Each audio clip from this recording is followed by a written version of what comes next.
ভাৰত স্বাধীন হোৱাৰ পিছৰ পৰাই আমি হয়তো যি ধৰণে অসমত বসবাস কৰা আদিবাসীসকলে যি ধৰণে হয়তো সা সুবিধা পাব লাগিছিলে সেই হিচাপে আমি সুবিধাসমূহ পোৱা নাছিলোঁ। কিন্তু যিটো আমাৰ যোৱা 25 তাৰিখৰ পৰা যিটো অসম বিধানসভাৰ যিটো শীতকালীন অধিৱেশন চলি আছিলে এই শীতকালীন অধিৱেশনত হয়তো আমি কিছুমান পদক্ষেপ ল'বলৈ দেখা পাইছোঁ।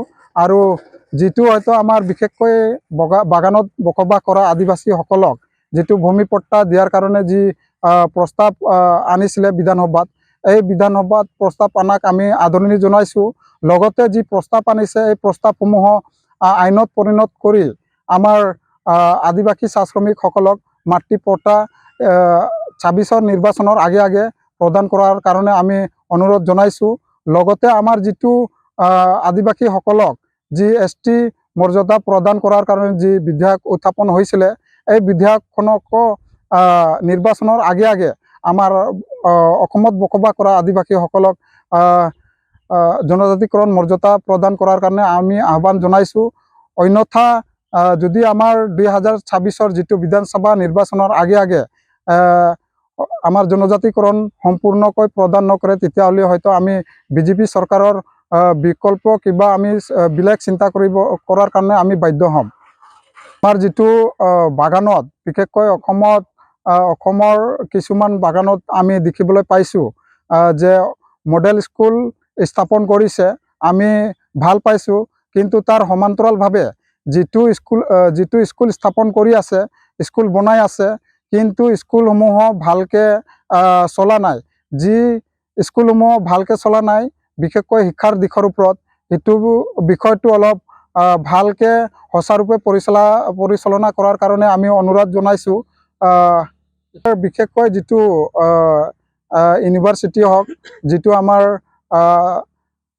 আদিবাসী একত শান্তি চুক্তি হৈ গ'ল, এই শান্তি চুক্তিৰ জৰিয়তে যিটো 3% ৰিজাৰ্ভেশ্যনৰ ব্যৱস্থা কৰিছে, এই 3% ৰিজাৰ্ভেশ্যন ব্যৱস্থাটো আমি হয়তো অসমত যি অনুপাতে জনসংখ্যাৰ যি অনুপাতে আমি বসবাস কৰি আছোঁ, হয়তো আমাৰ 3% আমি সন্তুষ্ট নহয়।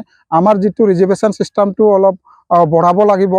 আৰু এই 3% ৰিজাৰ্ভেশ্যনৰ জৰিয়তে আমি হয়তো বিশেষ যেনেধৰণে হয়তো লাভান্বিত হ'ব লাগিব এনেধৰণৰ হয়তো আমি লাভান্বিত হোৱা নাই বুলি মই অনুভৱ কৰিছোঁ। আৰু যিটো আমাৰ ৰিজাৰ্ভেশ্যন আছে, যি নেকি ৰিজাৰ্ভেশ্যন আছে, এই ৰিজাৰ্ভেশ্যনত আমাৰ আদিবাসীৰ বাহিৰত হয়তো বেলেগ জনগোষ্ঠীৰ মানুহ সুবিধাটো লোৱা আমি দেখিবলৈ পাইছোঁ। তো যাতে আমাৰ এই ৰিজাৰ্ভেশ্যনৰ 3%ৰ যিটো ৰিজাৰ্ভেশ্যন আছে, এই ৰিজাৰ্ভেশ্যনৰ আমাৰ আদিবাসী মূলৰ ব্যক্তিসকলে এই ৰিজাৰ্ভেশ্যনত পাব লাগে।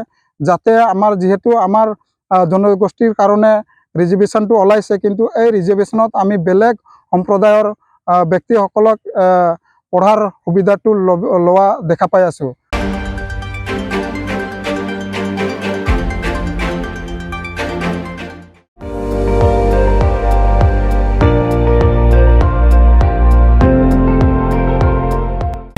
আপুনি চাই আছে ND24, সৰ্বশ্ৰেষ্ঠ নহয় সৰ্বোত্তমৰ দৌৰত।